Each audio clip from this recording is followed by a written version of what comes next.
South Africa's largest steel producer, ArcelorMittal, is pulling the plug on its long steel business and taking thousands of jobs along with it.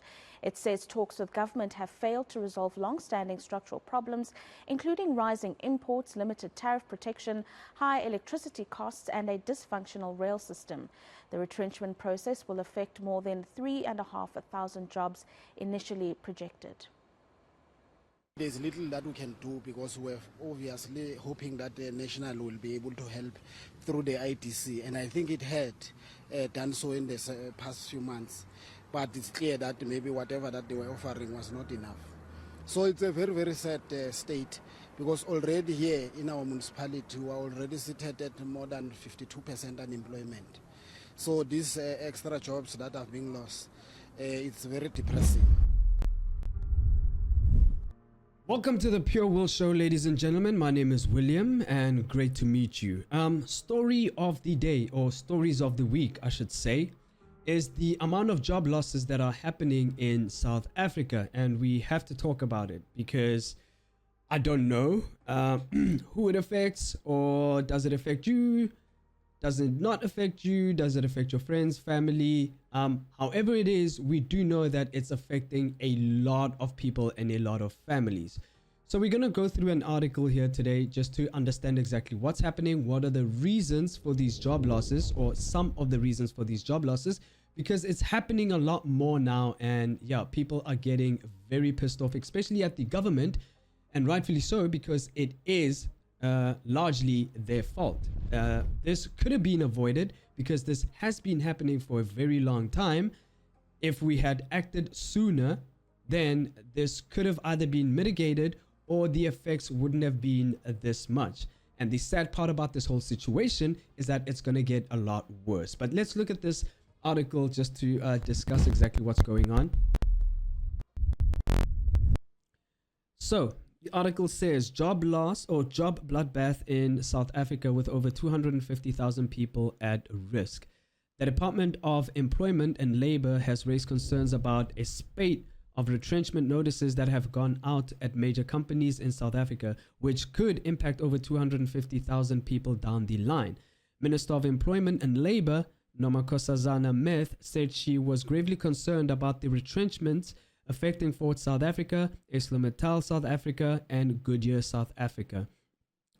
At AMSA, the winding down of the long steel operation by the end of this month will directly impact over 3,500 jobs, but could lead to a loss of over 100,000 jobs downstream, the department said. So, as mentioned earlier on, this just doesn't just affect the firm that is closing down or the retrenchments that are happening. This affects other industries around it, whether that be transport, whether that be delivery, suppliers or buyers. It does affect that, and that's what makes the numbers very concerning and very alarming. So the article goes on to say the department said it has been part of ongoing efforts by key stakeholders, including the Department of Trade, Industry and Competition and the Industrial Development Corporation, to intervene and mitigate job losses at the steel giant. A significant funding allocation of 417 million from the Unemployment Insurance Fund, UIF, under the Temporary Employer-Employee Relief Scheme to support 2,982 employees was secured in May 2025 for AMSA. However, the company is adamant about proceeding with the wind down. It said AMSA had opened to secure further funding, which it was unable to do so, which I think the guy mentioned. So it's worth mentioning that this has been happening for a long time now, but to smaller and some medium companies, I would say about 10 to 15 years, this has been winding up, right? But it hasn't been reported that much, or I haven't seen that much reporting about it. You're only seeing reports about it now because it has started to intensify. Now, it's not because of one sole reason. A lot of people look at BEE as the reason and they just flood social media, which is BEE. It may be part of it, and tariffs may be another part of it, but I think it's the reason is more long term, and it's more obvious than that. And I think it's also got to do with our political instability. but they do mention the other key reasons later on in this article. So in the absence of securing funding, the UIF funding did not materialize, as our agreement is conditional upon a company providing a guarantee that they would not affect any retrenchments, the DEL said. Because the company could not guarantee to hold on retrenchments, the deal collapsed. So the reason for this is that TIERS, the UIF, right, does not fix collapses. It's it's for things like COVID and strikes. I just want to highlight where I was just right now. It's for COVID and strikes and things like those. So it's not to, it's to buy enough time for the company to recover, but only if you can guarantee the recovery of a company. So the UIF is a very dangerous thing to use at this for something like this, because UIF is not to bail out companies. It's just to buy time for the recovery of the company. And without new investors, which I think they were trying to do in this particular situation, without new investors or long-term funding, the company can't restart production. And if that's the case, then there's no point on them trying to fight for to use this UIF fund, because at the end of the day, the retrenchments are going to happen anyway. So that's just a waste of money, because UIF is supposed to pay for benefits to unemployed workers. It's not a bailout for companies. So it's unfortunate that we have reached this point with AMSA, but we remain committed to the intervention strategy, it's said. So if we go further down here, not mentioned by the department, but also bleak reality, are the retrenchment notices being sent out by mining giant Glencore, which could impact over 155,000 lives. Trade Union Solidarity confirmed that it has received even more retrenchment notices from the mining group, spelling disaster for workers. According to Glencore, the proposed retrenchments are directly related to the continued non-viability of the smelters to which Glencore supplies its production, raising electricity costs, Eskom tariff structure, the collapse of Transnet railway systems, and the government's inability to create competitive conditions in a timely manner have made the situation unattainable, it's said. So these competitive conditions that they're talking about, especially when it comes to electricity costs, for example, is that these companies need affordable electricity, including reliable transport systems and clear rules, clear policies, and fair competition. Now, we'll stick with the electricity competition. Remember, Eskom was warned about this, or the government was warned about the Eskom situation. And one of the solutions was that allow the private sector to compete in this sector, right? Therefore, taking the burden or some of the burden away from Eskom. That way Eskom can focus on lowering the cost of electricity so it can supply to more people, while the private sector also takes part in this sector, right? And providing electricity to those who choose an alternative option. The government was warned about this and they were given the solution, and they didn't take it. Instead, they dragged their feet, and it went on for so long, and they kept bailing the state enterprises out. They kept bailing them out instead of acting early to allow competition in the energy sector, right?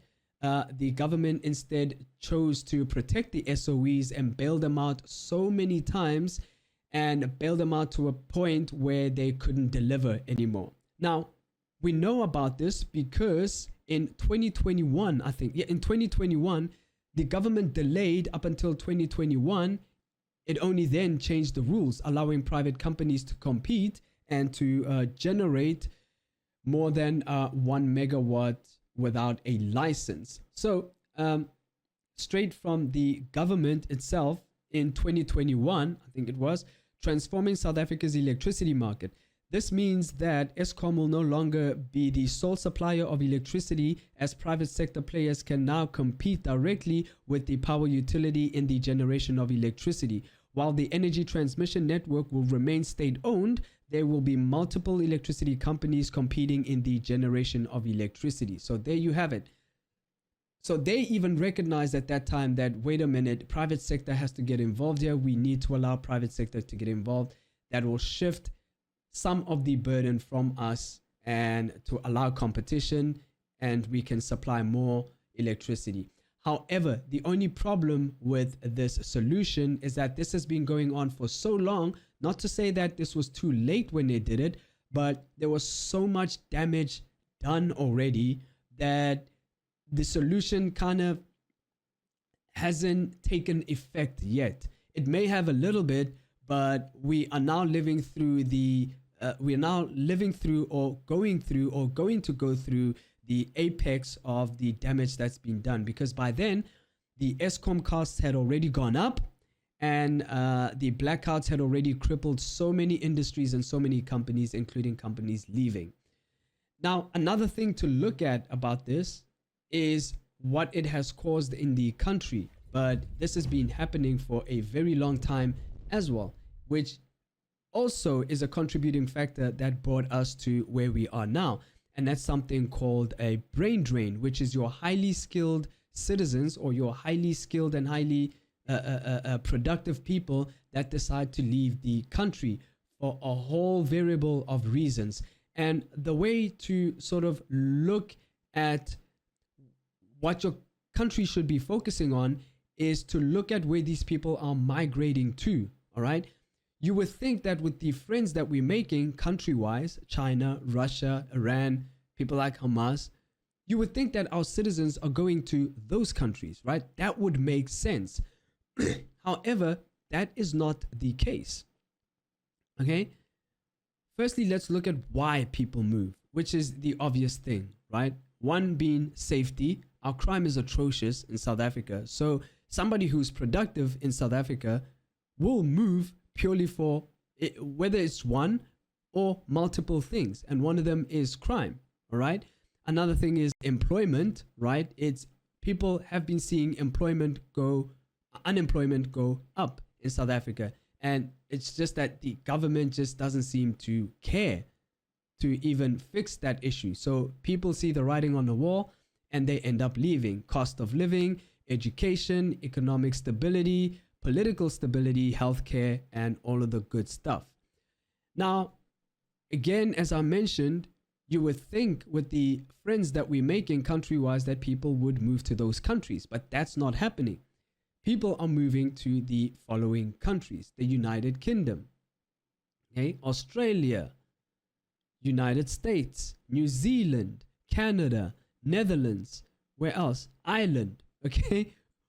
So if you look at all these countries, the pattern here is that they favor a more free market-based competition and capitalist. Yes, people hate capitalism. I don't know why. But it should give you an idea as to what you should be doing. I'm not saying you should copy those countries one for one, but when your citizens are going to a certain place, that gives you an idea of what your citizens want, especially if you're failing economically in the country. Economically, employment, almost every metric, our government is failing. So clearly you're doing something wrong, which is repelling your citizens, and you must keep track of where your citizens are going. All right. And I think that is it. So once you understand that, then things kind of make sense. Well, at least for the government, it should make sense. But to our government, that doesn't make sense. We're more concerned about race and racial quotas. And I hope that all made sense to you.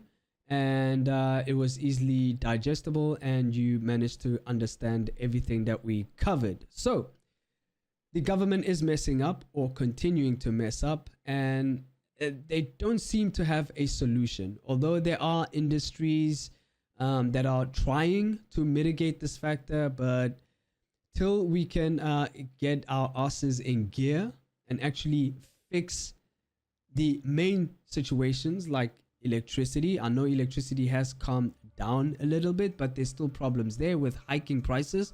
Companies want cheap electricity, and if that doesn't seem to be happening, then companies will leave. And there's a lot of work to do in terms of our transportation and our railway ports. And yeah, so if we aren't fixing those things, or if we aren't, let's say, signaling to these industries that we are attempting to fix these things, or we're going to get to these things, then you're just going to see company by company by company just leave the country. I hope that covers everything and you understand exactly what's going on. If there's anything I've missed, then I'll follow up with another video or whatever. But that's about it for today. I'm working on another video based on policy. It's going to be a long one. I'll try to keep it under 45 minutes, but it's going to be quite long. So yeah, really sad what's going on, and I hope some people get some sort of relief in terms of all these job losses, and I hope we can find some sort of solution. But again, I don't know, I think people, you need to start voting differently. And I mean, this government has been atrocious. But let me not blabber on. My name is William Pule, and I'll check you on the flip side. Cheers.